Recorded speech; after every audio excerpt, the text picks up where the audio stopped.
নমস্কার বন্ধুরা, বেগুন দিয়ে ট্যাংরা মাছের একটা দারুণ স্বাদের তেল ঝালের রেসিপি নিয়ে এসেছি। অসাধারণ খেতে হয়।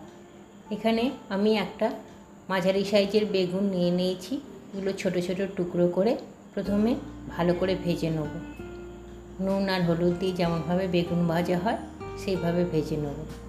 বেগুনটা সেদ্ধ করতে লাগবে না, ভেজে ভেজে রান্নাটা করলে টেস্টটা খুব সুন্দর আসে। একটু নুন হলুদটা ভালো করে মাখিয়ে নিচ্ছি। তারপরে কড়াই বসিয়ে তেলটা দিয়ে নেব। একটু বেশি করে তেল দেবো। তেলের মধ্যে বেগুনগুলো ভাজতে একটু তেল লাগে বলে একটু বেশি করেই দিয়েছি। একটু গরম হয়ে যাক, তারপরে এক এক করে দেবো। প্রথমে মাছগুলো নুন হলুদ মাখিয়ে নিয়েছি। নুন হলুদ মাখিয়ে মাছগুলোই প্রথমে ভেজে নিলাম। মাছগুলো ভাজা হয়ে গেছে, লাল করে ভাজতে হবে। তারপরে যে তেলটা রয়ে গেছে সেই তেলের মধ্যে বেগুনগুলো ফ্রাই করব।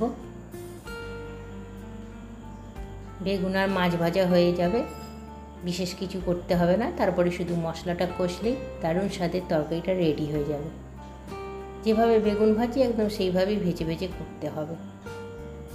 মাছের তেলেই ওই জন্যে ভেজে নিচ্ছি। মাছটা আগে ভেজে নিলে অনেকটা তেল রয়ে যায়, তখন বেগুনটা ভেজে নিলাম। একটু লাল রং ধরা অবধি ভাজতে হবে, তাতেই সেদ্ধ হয়ে যাবে।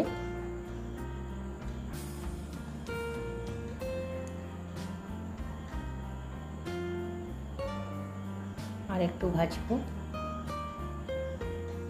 মোটামুটি হয়ে আসছে।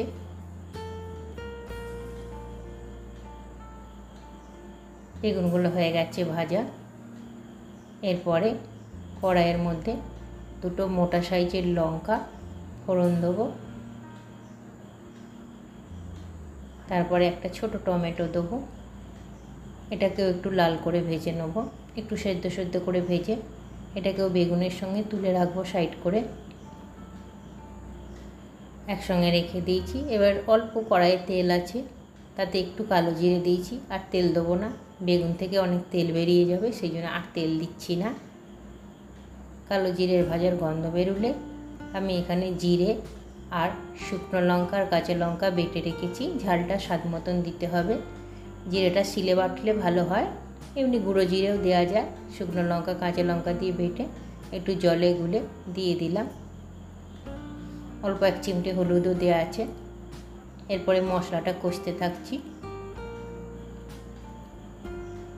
মশলা ভাজার গন্ধ বেরোনো অবধি একটু কষতে হবে, শুকনো শুকনো করে। শুকিয়ে আসছে। এই সময় ছোট একটা টমেটো পেস্ট করে রেখেছি, সেটাও দিয়ে দিলাম। টমেটোটা দিয়ে আবার জিরের সঙ্গে একটু কষতে হবে। পুরো মুখ ছেড়ে যায়, এত সুন্দর খেতে হয় এটা। মশলাটা কষে কষে এসছে। এই সময় একটু হলুদ দিয়ে দিলাম। লবণটা দিয়ে নিলাম। স্বাদ মতন লবণ দিতে হবে, যেহেতু বেগুন আর মাছে আগে থেকেই লবণ দেওয়া আছে, সেই জন্য লবণটা একটু কম দিলাম। আবার একটু নাড়াচাড়া করছি।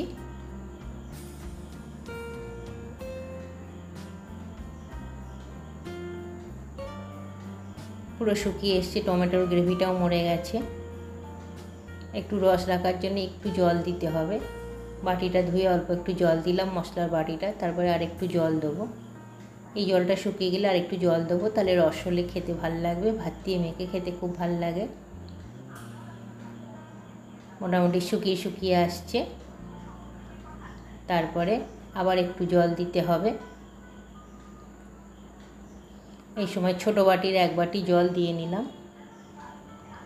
জল দেওয়া হয়ে গেলে তারপরে ঘষে ঘষে করে করে করব। শুকিয়ে শুকিয়ে গেলে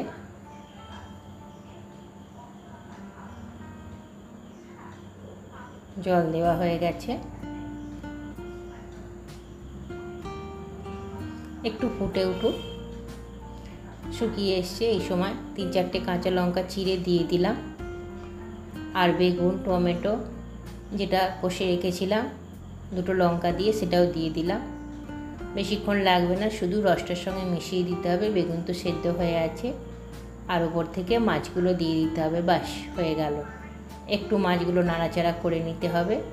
মাছগুলো ভাজা হয়ে আসছে, আর বেশি করতে হবে না, মাখিয়ে নিতে হবে রসটার সঙ্গে, তাহলেই হয়ে যাবে। অপূর্ব খেতে হয়। আর মিনিট 2 একটু ভাপিয়ে নেব মাছগুলো, তারপরে প্লেটিং করব। ওপর থেকে চাইলে ধনেপাতা কুচি ছড়িয়ে দিতে পারেন, খুবই ভাল লাগে খেতে। আপনারা প্লিজ একবার ট্রাই করবেন। আর যদি ভাল লাগে আমাকে অবশ্যই বন্ধুরা জানাবেন। আর অনুরোধ করব পরের ভিডিও দেখার জন্যে। নমস্কার।